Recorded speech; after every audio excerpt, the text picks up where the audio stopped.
नमस्कार साथियों। अब हम चल रहे थे रासायनिक अभिक्रियाओं के प्रकार। 2 प्रकार हो चुके हैं। अब देखते हैं तीसरा प्रकार, विस्थापन अभिक्रिया या प्रतिस्थापन अभिक्रिया। वह है अभिक्रिया जिसमें एक तत्व किसी दूसरे तत्व को उसके यौगिक में से हटाकर स्वयं उसका स्थान ले लेता है, उसे कहते हैं प्रतिस्थापन अभिक्रिया।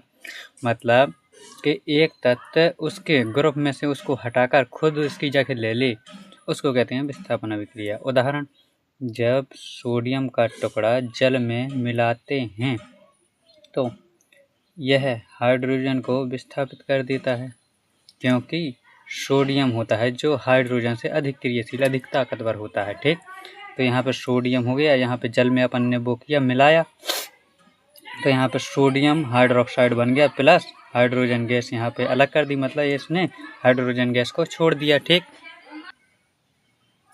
अब यह है दूसरा उदाहरण, मैग्नीशियम प्लस HCl, इसमें अपन ने मिलाया तो यहाँ पे क्या किया, मैग्नीशियम क्लोराइड बन गया, हाइड्रोजन को इसने भी यहाँ पे विस्थापित कर दिया, मतलब अलग कर दिया। ठीक है, अब देखते हैं चौथी अभिक्रिया। यहाँ पे पानी गिर गया तो यहाँ गंदा हो गया, मतलब खराब हो गया। चलो देखते हैं चौथी अभिक्रिया, द्विविस्थापन अभिक्रिया या उभय प्रतिस्थापन अभिक्रिया, या इसे उभय अपघटन भी कहते हैं। ठीक, तीनों एक ही है। वह है अभिक्रिया जिसमें यौगिकों के आयनों अथवा घटकों की अदला बदली हो जाती है और एक नया यौगिक बन जाता है या बनता है। मतलब इसमें कहा गया है कि आयनों मतलब धनायन ऋणायन, इनके यौगिकों में से आयनों की अदला बदली होती है। उदाहरण, जब बेरियम क्लोराइड के विलयन में सोडियम सल्फेट का विलयन मिलाते हैं तो बेरियम सल्फेट तथा सोडियम क्लोराइड बनता है। कैसे, यहाँ पे है बेरियम क्लोराइड, यहाँ पे है सोडियम सल्फेट, तो यहाँ पे अपन ने जब यहाँ पे मिलाया इसको तो यहाँ पे ये है नेगेटिव आयन, ये और ये है पॉजिटिव आयन। इसका आयन इसमें मिल गया और इसका जे आयन माइनस सोडियम में मिल गया, तो यहाँ पे बन गया BaSO4, यहाँ पे बन गया NaCl और संतुलित कर दिया। यहाँ पर 2 Na, यहाँ पे 2 Na है तो यहाँ पे 2 A लगा दिया, 2 Na हो गया। इसको कहते हैं बेरियम क्लोराइड, इसको कहते हैं सोडियम सल्फेट। यहाँ पे बन गया क्या, barium sulphate plus sodium chloride. ठीक, देखते हैं पांचवी अभिक्रिया, उपचयन तथा अपचयन अभिक्रिया। तो पहले देखते हैं उपचयन अभिक्रिया। उपचयन अभिक्रिया को ऑक्सीकरण अभिक्रिया भी कहते हैं या उपचायक भी कहते हैं। ठीक है, तो अब देखते हैं अपन उपचयन अभिक्रिया। वह है अभिक्रिया जिसमें किसी तत्व या यौगिक में ऑक्सीजन का संयोग तथा किसी यौगिक में से हाइड्रोजन की कमी होती है। मतलब इस अभिक्रिया में ऑक्सीजन का जुड़ना और हाइड्रोजन की कमी, होती है, उसे कहते हैं क्या, उपचयन अभिक्रिया। उदाहरण, जब सोडियम और ऑक्सीजन का अपचयन करते हैं तो सोडियम ऑक्साइड में उपचयित हो जाता है। मतलब अपन ने सोडियम और ऑक्सीजन का उपचयन करते हैं तो यहाँ पे सोडियम ऑक्साइड में बदल गया, मतलब उपचयित हो गया। यहाँ पे अपन ने सोडियम लिया और यहाँ पे ऑक्सीजन, तो यहाँ पे क्या कहा है, ऑक्सीजन का जुड़ना।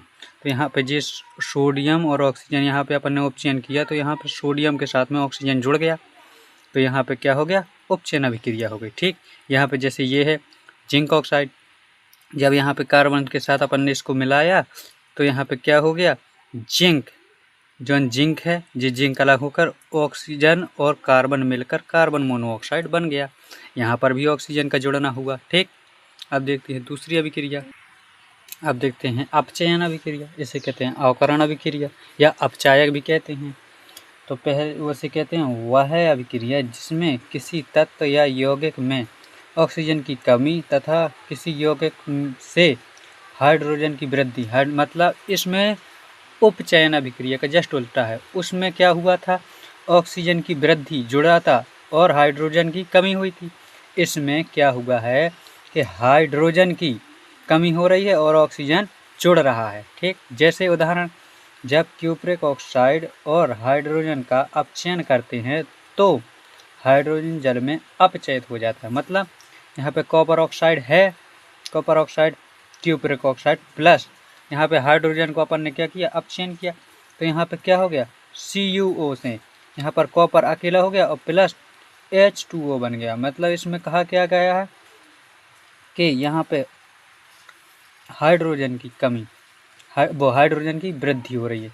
यहाँ पे तो हाइड्रोजन की वृद्धि हो रही है, तो यहाँ पे देखो ऑक्सीजन है, ऑक्सीजन की कमी, तो यहाँ पे Cu है, CuO, तो यहाँ पे ऑक्सीजन की कमी हो गई। यहाँ पर क्या बन गया अपना, कॉपर अकेला हो गया, यहाँ पे ऑक्सीजन की कमी हो गई और ये हाइड्रोजन है इसमें मिल गया। ठीक, इसे कहते हैं क्यूप्रिक ऑक्साइड, इसे हाइड्रोजन, इसे कॉपर, इसे जल कहते हैं। ठीक, अब अगली देखते हैं रेडॉक्स अभिक्रिया।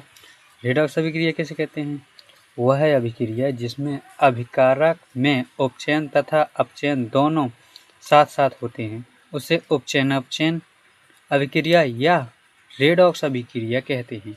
इसे उपचयन अपचयन अभिक्रिया भी कहते हैं। ठीक, तो इसमें क्या हुआ है कि यहाँ पे अपन ने क्यूप्रिक ऑक्साइड प्लस हाइड्रोजन लिया, यहाँ पे अपन ने मध्ययोजन चिन्ह लगाकर कॉपर प्लस जल बना दिया। तो यहाँ पे क्या हुआ कि हाइड्रोजन जाकर यहाँ पे उत्पाद में ऑक्सीजन के साथ जुड़ रहा है, तो यहाँ पे ऑक्सीजन का जुड़ना होता है उपचयन, और यहाँ पे ऑक्सीजन की कमी हो रही है तो इसको कहेंगे अपचयन। ठीक, मतलब ऑक्सीजन की कमी होना उसे कहते हैं अपचयन, ऑक्सीजन का जुड़ना उसे कहते हैं अपन क्या, उपचयन। ठीक,